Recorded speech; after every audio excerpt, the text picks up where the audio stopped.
గోడలు చెప్తాయి, స్టాఫ్ చెప్తారు.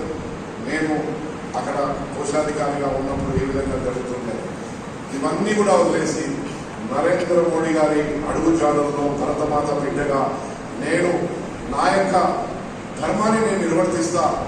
ఈ సనాతన ధర్మ రక్షణ కోసం నాతో పాటు ఎంతో కొంత నేను చేయాలి అని చెప్పి ఒక తపనతో సామాన్య నాయకుడిని నేను కూడా స్టేట్ ఎగ్జిక్యూటివ్ కమిటీ మెంబరే. ఇక్కడ కూడా ఇద్దరు సోదరులు ఉన్నారు, వారితో పాటే. కానీ వయసులో పెద్ద కావచ్చు, లేక ఆస్తిలో కొంచెం పెద్ద కావచ్చు, కష్టపడి సంపాదించిన ఆస్తి కావచ్చు, అవన్నీ కాదు.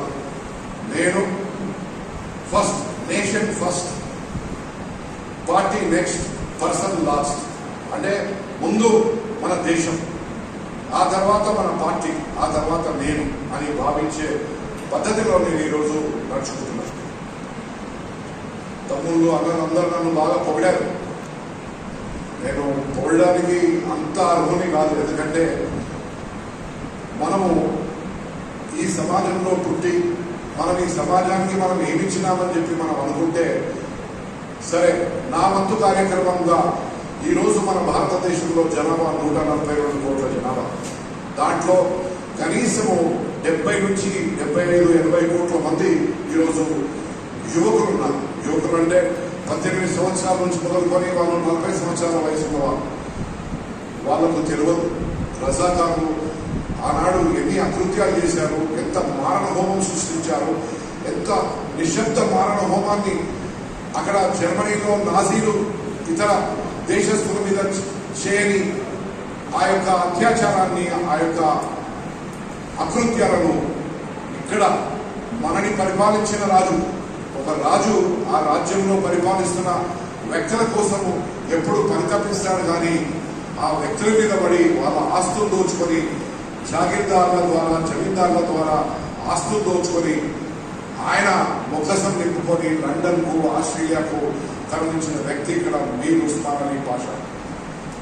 ఆనాడు భారతదేశానికి స్వాతంత్రం వచ్చి 1947లో 15 ఆగస్టున స్వాతంత్రం వస్తే 3 సంస్థానాలు, ఒకటి నిజాం హైదరాబాద్, రెండవది కాశ్మీర్, మూడవది జునాగఢ్.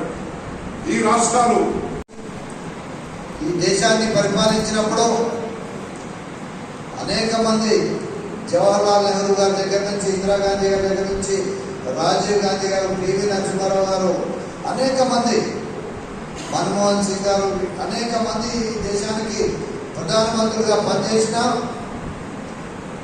మరి యొక్క వాళ్ళ కాలంలో అనేక తప్పిదాలు, అది కాశ్మీర్ విషయంలో కానివ్వండి, నార్త్ ఈస్టర్న్ రాష్ట్రాలకు సంబంధించినటువంటి విషయంలో కానివ్వండి, ఆఖరికి మన తెలంగాణ రాష్ట్రం ఏర్పాటు జరిగినటువంటి విషయంలో కానివ్వండి, మనకు ఎమర్జెన్సీ విధించి అనేక మందిని జైలు పాలు చేసినటువంటి సంఘటనలో కానివ్వండి, అభివృద్ధిలో వెనుకకు తీసుకుపోయేటటువంటి విధానంలో కానివ్వండి, ఉగ్రవాదాన్ని ఈ యొక్క దేశంలో వ్యాప్తి చేసేటటువంటి విధానంలో కానివ్వండి, నక్సలిజం తెలంగాణలో విస్తరించడానికి తీసుకున్నటువంటి వాళ్ళ యొక్క కారణాలు కానివ్వండి, అనేక కారణాల్లో ఈరోజున భారతదేశం కాంగ్రెస్ పరిపాలన వెనుకబడిపోయి ఉంది.